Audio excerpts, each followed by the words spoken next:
बारामती लोकसभा निवडणुकीकडे साऱ्या राज्याचे नव्हे तर देशाचे लक्ष लागले आहे।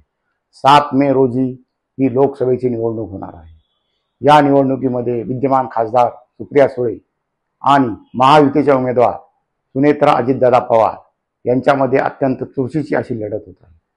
परंतु या निवडणुकीमध्ये सहकार क्षेत्र अत्यंत महत्त्वाची भूमिका निभावे असे वाटत आहे।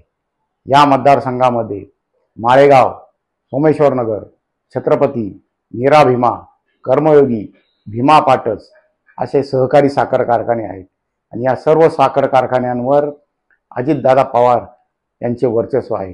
तर भाजपचे राहुल कुल यांचे भीमा पाटस कारखान्यावर वर्चस्व आहे, तर हर्षवर्धन पाटील यांचे नीरा भीमा आणि कर्मयोगी साखर कारखान्यावर वर्चस्व आहे। या प्रत्येक साखर कारखान्यांचे जे सभासदांची संख्या मोजली तर ती जवळपास लाखाच्या घरात ही सभासदांची संख्या आहे आणि हे सभासद या बारामती लोकसभा निवडणुकीत अत्यंत निर्णायक भूमिका बजावणार आहेत। बारामती तालुका, इंदापूर तालुका आणि दौंड तालुका हे 3 तालुक्यातील ऊस उत्पादक शेतकरी हे बारामती लोकसभा मतदारसंघात अत्यंत निर्णायक भूमिका बजावू शकतात। मोदी सरकारने गेल्या 10 वर्षात ऊस उत्पादकांसाठी अत्यंत चांगले निर्णय घेतले आहेत। ऊसाची FRP तब्बल आता 3200 रुपयापर्यंत गेलेली आहे। त्यामुळे ऊस उत्पादकांना लाखो रुपयांचा फायदा होत आहे। त्याचबरोबर इथेनॉल, पेट्रोलमध्ये इथेनॉलचे मिश्रण 20% मोदी सरकारने नेले, त्याचाही फायदा साखर कारखान्यांना होत आहे। या साखर कारखान्याचा 10,000 कोटी रुपयांचा आयकर हा मोदी सरकारने माफ केला। या आधीच्या केंद्रीय कृषी मंत्र्याला 10 वर्ष या केंद्रीय सत्तेमध्ये असताना, कृषी मंत्री असताना हे प्रश्न सोडवता आले नव्हते, परंतु मोदी सरकारने हे प्रश्न सोडवले।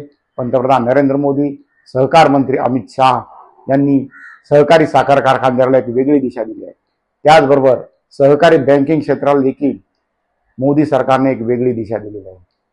कोऑपरेटिव्ह सोसायट्यांना आता मल्टी लेव्हलिंगचा दर्जा दिलेला आहे। त्यामुळे कोऑपरेटिव्ह सोसायट्या, पेट्रोल पंप, गॅस एजन्सी, औषधाची दुकाने अशा विविध प्रकारचे उद्योग करू शकणार आहेत।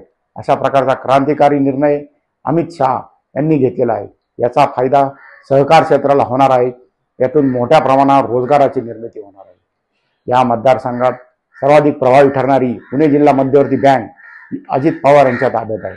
त्यामुळे या बँकेचं वर्चस्व देखील सुनेत्रा पवार यांच्या पारड्यामध्ये मोठ्या प्रमाणावर मतदार टाकू शकते। या प्रकारे सहकार क्षेत्रावरील वर्चस्व हेच बारामती लोकसभा मतदारसंघाचे यशाचे गुपित ठरणार आहे। सहकार क्षेत्रच या मतदारसंघाची विजयाची दिशा ठरवणार आहे।